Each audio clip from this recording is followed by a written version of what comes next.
북한이 순항미사일 발사에 이어서 탄도미사일을 발사하고 대미 비난 목소리를 높이면서 한반도 정세가 한층 불안정해지고 있습니다. 특히 북한이 무력 시위에 나선 시점을 보면 미국의 한일 순방과 또 미중 회담이 끝난 뒤인데요. 현저한 간극이 확인된 미국과 중국의 관계, 그리고 그 틈을 파고드는 북한의 전략을 서예림 기자가 분석했습니다. It's no surprise that when we raised those issues, clearly and directly, we got a defensive response. 历史会证明，对中国采取卡脖子的办法来打压的办法，最后受损失的是自己。 미국은 지난주 아시아 영내 동맹인 한국과 일본을 방문하고 미국 알래스카에서 중국과 회담을 했습니다. 특히 언론 앞에서 예정에 없던 1시간의 설전이 벌어졌는데 영내 주도권을 둘러싼 미중 간 대립이 여과 없이 드러난 결정적 장면으로 꼽히고 있죠.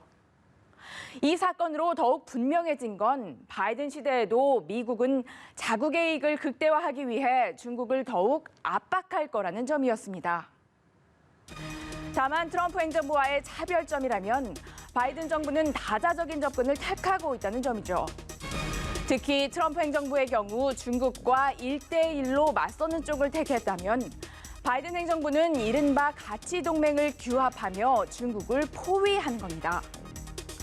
실제 지난 12일 일본, 인도, 호주와 함께 쿼드 정상회의를 하고 한국과 일본을 방문하면서 대중 견제 메시지를 내놨는데 그 동선 자체가 지정학적으로 중국을 압박하는 형태죠. 나아가 유럽연합 등과 함께 중국의 인권 제재를 부과하기도 했습니다. 이에 중국도 가만히 있지 않았습니다. 특히 눈에 띄는 것은 러시아와의 밀착 행보인데요. 난타전으로 얼룩졌던 알래스카 회담 직후에 중국은 러시아의 세르게이 라브로프 외무장관을 초청해 중러 외교장관 회담을 엽니다. 또 북한과의 전략적 소통에도 나섰는데요. 시진핑 중국 국가주석과 김정은 북한 국무위원장이 구두 친서를 교환한 겁니다. 특히 김 위원장은 적대 세력들의 전방위적인 도전에 대처해 북중 두 나라가 단결하자고 강조했고 시 주석은 양국 관계를 훌륭히 수호하고 두 나라 인민에게 보다 훌륭한 생활을 마련해줄 용의가 있다며 대북 경제 지원 의사를 밝혔습니다. 그렇다면 이번 주에 벌어진 북한의 잇단 무력 시위는 어떤 영내 정세와 연관이 있을까요? 외교가에서는 북한의 도발 타이밍이 미중 갈등 정세를 이용한 측면이 있다는 분석이 제기됩니다.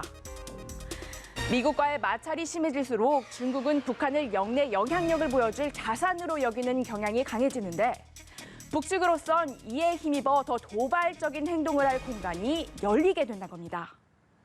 전반적으로 미중 간의 갈등이 심화될수록 중국은 북한을 하나의 자산으로 여기는 거죠. 왜냐하면 한반도에 영향력이 있다라는 걸 보여주는 게 하나의 카드로 쓸 수도 있는 것이고 북한의 입장에서는 우군을 안고 있는 거기 때문에 미국과의 대적 관계를 갖고 가기에 좀 더 용이한 면이 있다라고 볼 수는 있습니다.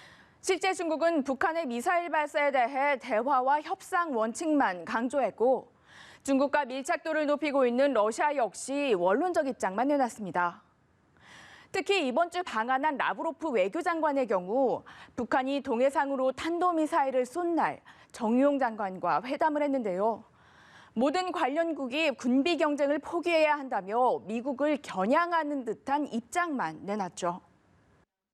Подчеркнули важность усилий по поддержанию в Северо-Восточной Азии, включая, конечно же, Корейский полуостров, мирной, стабильной обстановки, что подразумевает отказ сторон от продолжения гонки вооружений и наращивания военной активности в любых формах.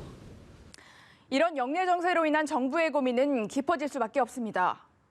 미 측이 북한에 대한 외교적 옵션 가능성을 열어둔 상황에서 북미를 최대한 설득해서 조기에 대화 재개 국면을 조성하고자 한 것이 정부의 계획이었기 때문입니다. 정유용 외교부 장관이 북측의 행동에 대해 깊은 우려를 표명한 것도 같은 이유 때문인 것으로 보입니다. 북측이 2018년 9월 남북 정상 간 합의한 대로 한반도를 핵무기와 핵 위협이 없는 평화의 터전으로 만들어 나가기 위한 우리의 노력에 계속 함께 해줄 것을 당부하였습니다.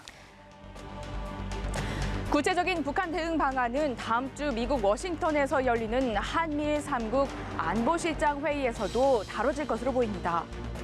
앞서 북한의 탄도미사일 발사에 대해 일본 스가 총리와 미국 바이든 대통령은 유엔 안보리 결의 위반이라며 강력히 비판했는데요. 다만 미국은 유엔 안보리 회의보다 급이 낮은 제재위 소집을 요청하며 신중한 태도도 보였습니다. 한국은 북한의 공식 발표 전인 그제까지 탄도미사일이라고 공식 규정하지는 않았죠. 미국이 대북 정책 완성을 목전에 둔 가운데 한미일 3국이 어떤 조율된 해법을 내놓을지 주목됩니다. 연합뉴스TV 서혜림입니다.